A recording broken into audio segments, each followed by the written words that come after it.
What's up? This your man Dre Mac coming to you again with another video. This particular video, I'm going over episode 8 of House of the Dragon. You already know what it is, spoiler warning, but the real question is, are you ready?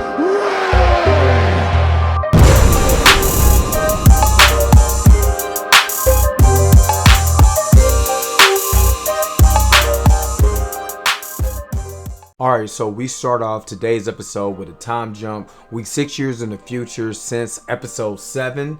We started this episode in Driftmark where Renana gets the word that Lord Corlys Velaryon, Lord of the Driftmark, has been injured. They restarted the War of the Stepstones, which they actually kind of mentioned in last week's episode. The war Sir Corlys was planning to fight in anyway is still going on. Lord Corlys is actually injured in this battle. He's not dead, but he's presumed to be dead. So actually, there's just invites in trying to figure out exactly what's going on in his particular situation. Lucerys Velaryon is actually the heir on paper, since Corlys actually named him actually King of the Stepstones. But you know, Corlys' brother Vaemond, kind of like Daemon or whatever, said, nope, that ain't gonna happen. We already know that these are bastard childs. Those are not of Velaryon blood. They are the strong boys' blood. So that makes a big old impact, and we're trying to find out exactly what's going to happen after that. Vaemond actually challenges Luceryon's right to succession because they're going to bring the truth out about who the daddy, because it ain't my brother. You know, so they actually go to King's Landing to go ahead and let's settle this, to try to find out exactly what's going on. So Queen Alicent at this time is actually ruling over King's Landing. At the same time, King Viserys, who's bedridden, looking like the second coming of the Crypt Keeper, is not doing so well. And Daemon and Rhaenyra actually come from Dragonstone to come and see her father and / brother. Rhaenyra and Daemon goes and talks to King Viserys about actually what's going on about Lucy's claim to Driftmark. But it doesn't work because somebody been drinking milk of the poppy, which is actually sedated him, and he has no idea what's going on because he's whacked out of his mind. So while he's whacked out of his mind, it actually has a good time to introduce him to his new grandchildren. Rhaenyra and Daemon names the children Viserys and Aegon. Yep, another Aegon, which is kind of a petty move in my, humble thoughts. And shout out to like Ryan Aries, a heavy spoiler, for pointing out that in the source material, she just did this to be petty, and I'm not mad at her. All right, so we actually meet up with Aegon II. Yes, the original Aegon II, who is not all that great of a guy. See, he forcibly placed himself on one of his servants, which Queen Alicent has to actually take on and find that ordeal. The actual queen comforts the young woman and tells her that everything's going to be all right. All you got to drink is a little bit of this moon tea, baby. Moon tea. So don't nobody know exactly all the escapades that Aegon has going on. But what I do like is that she went and checked him on that.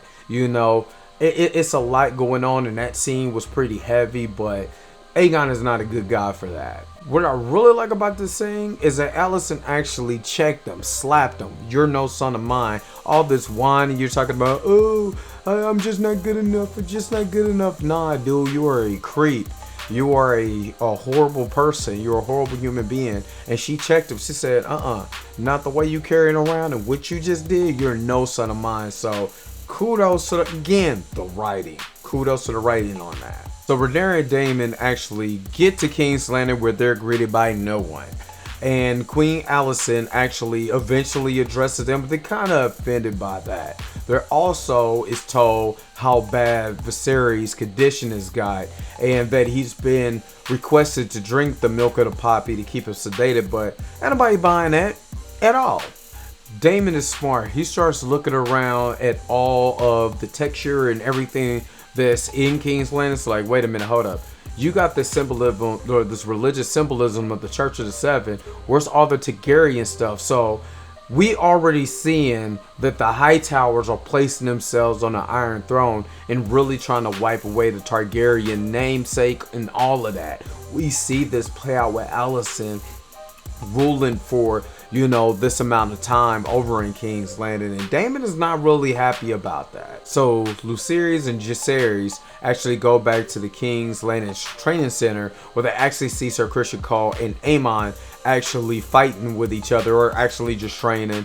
Lucerys is the one who took out Aemon's eye, so he kind of have this feeling or whatever. But isn't me, but I just noticed Aemon, the second son, Faemon, and Daemon all got named Silver, and they also the second sons, and they're also just on the verge of being evil.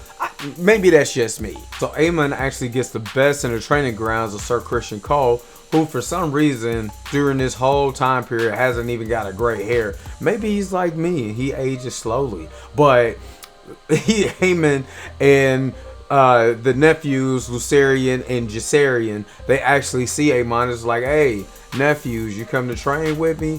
And you already know there's some tension in the air when it comes to the nephews and their uncle.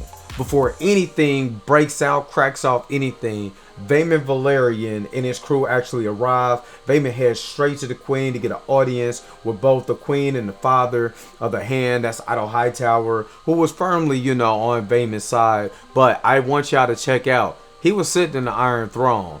And to me, that's a bad sign. This is the thing about this particular scene right here. Vaemond already knows if he has Alicent on his side and the Hightowers on his side, Alicent will have one of the best allies, because you have the King of the Sea. So his actual idea about making sure, especially Otto Hightower telling him, do you really want a kid on that seat just in case war breaks out? You do not want a kid going out and defending the land, especially being the King of the Sea. So you don't want that. And Vaemond makes it clear, look, you roll with me, you got the whole fleet. So it makes a lot of sense. In a Hail Mary move, Rhaenyra actually meets with Rhaenys in Godswood to actually just talk to her. Look, hey, I need you on my side. You already know what they're trying to do. But see, Rhaenyra is not dumb. She already knows that those are not Valyrian children. So what she's going to do, she's going to put her whole group forward. Because look, that's her husband. She doesn't know if her husband is dead or alive. But what she's not going to do is back her and leave her out in the cold. No, because you already know what she was doing out there when you made these kids. So, and she's not dumb. So she already knows. So Rhaena actually confronts Rhaenyra and actually says, you didn't really love my son. You actually got Laenor actually set up to be murdered. And Rhaenyra's like, no, that's not what happened. I really literally loved your son. And technically she's not lying. She let him go to be free to live his truth. So if you love something, you actually let that go and let him live that truth. So she said, look, let me make you a deal. If you back me, Lucerys claim to Driftmark, Laena's 2 daughters can marry Rhaenyra's 2 sons. That way, Baela, who's Laena's eldest daughter, will be queen, and her son will be the heir to the Iron Throne. Simple trade-off, And Rhaena said that was a generous offer, but kind of desperate, which is kind of a shot. But hey, you just got to do what you got to do. You know what I mean? So we come to actually see exactly what happens a little bit later on after that. In a very touching moment, Rhaenyra and King Viserys is she's at his bedside, and she asks him, remember when you told me about Aegon II's dream, the Song of Ice and Fire? Do you really believe that? And it's actually a good question, because she now regrets all of this crap that's going on. This is a lot to go on with, but she asked him legitimately, what do you believe? I mean, he's gone off that puppy milk, but that's her dad, and she's like, is this all worth it in the end? So the next day, while the Maestries are trying to take care of King Viserys, he actually goes to Otto Hightower and say, look, I want to have dinner with my family. And Otto Hightower was like, here, a little bit of that poppy milk, milk of the poppy. He was like, nope, just get the supper ready. So old King Viserys is about to pull a Grandpa Joe. Not to that point, but he had to get up because he wanted to dine with his family one more time. So right before the supper, it's finally time to find out exactly what's going on in Driftmark. Everyone pleads their case in front of the king. Vaemond gives a speech about Valyrian blood and how it doesn't have any ambition. He just really wants Valyrians to continue their rule in Driftmark. See, Rhaenyra begins her soliloquy, but is immediately interrupted by King Viserys Targaryen. Gets out of the bed, pulls a Grandpa Joe. Yeah, King.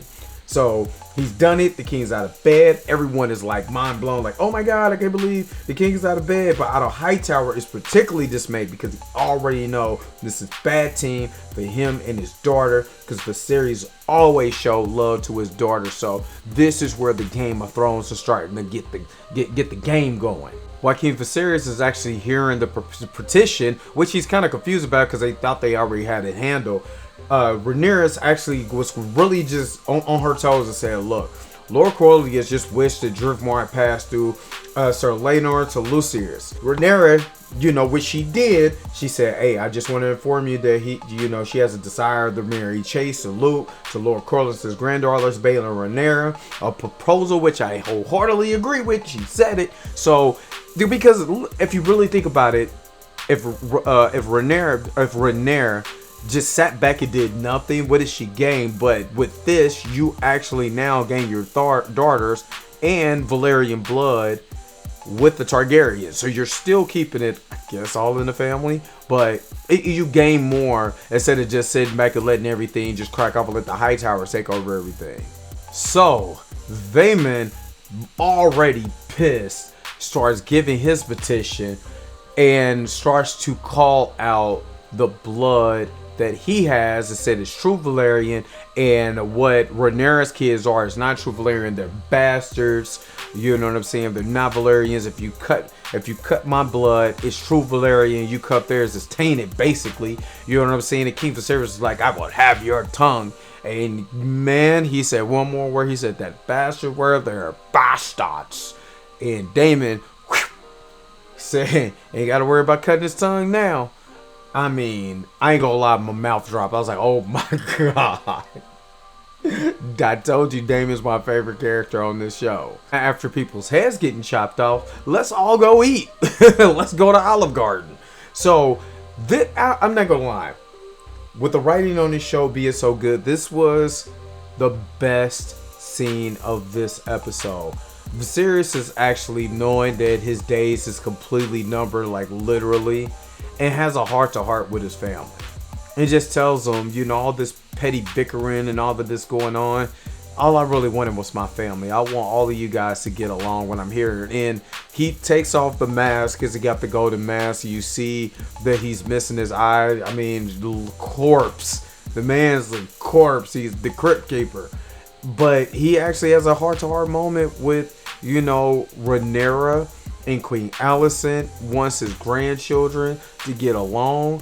And it was very well acted, very well done, because it's almost like, in anybody's family, you have petty gripes, you have bickering and stuff like that, but man, if we could just get past this, but the problem is they're not going to get past this because Rhaenyra and Alicent have taught their children to hate each other, to not really like each other, especially on Alicent's part, especially all the stuff that she put in Aegon and Aemon's head, that the children was bastards, they're nobodies, basically you're above them, they're beneath, your nephews are beneath you, so of course they're gonna have beat. Now after all of that, Rhaenyra, Alicent, they said, hey, look, toast to you, let's bury the hatchet, toast to you, just paraphrasing it, but let's bury this hatchet. But the kids, nope.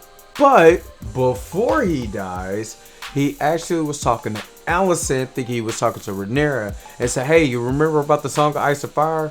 Yes, we gotta have the prophecy is true. We gotta make sure that the heir gets on the Iron Throne. He thought he was talking to Rhaenyra, talking to Alicent. She was like, oh, I got you. That's not who he was trying to talk to, because he was on his way out. And I think it's about to even the dance of the dragon. Oh yeah, there's gonna be some dancing, alright. And that's the end of the episode. And again, what I really like about this show is that the writing is phenomenal.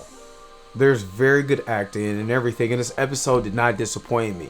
You had your shock moments. you know, with Vayman getting his head chopped off, you know, the whole Strong Boys, you know, Amine Angle. He looks literally like a anime villain. I swear to God, with that eye patch, he looks like a complete anime villain. But I just love this show. I love the writing. I can't wait for episode 9. It's just what I'm looking for. So again, this episode gets to me because I understand how it is with families. So again, what did you guys think? Make sure to like, share, subscribe. Make sure to put it in the comment section. Tell me what you think. Did you like it? Did you didn't like it? Until next time, I'll holler at you guys later. Peace and vibe higher.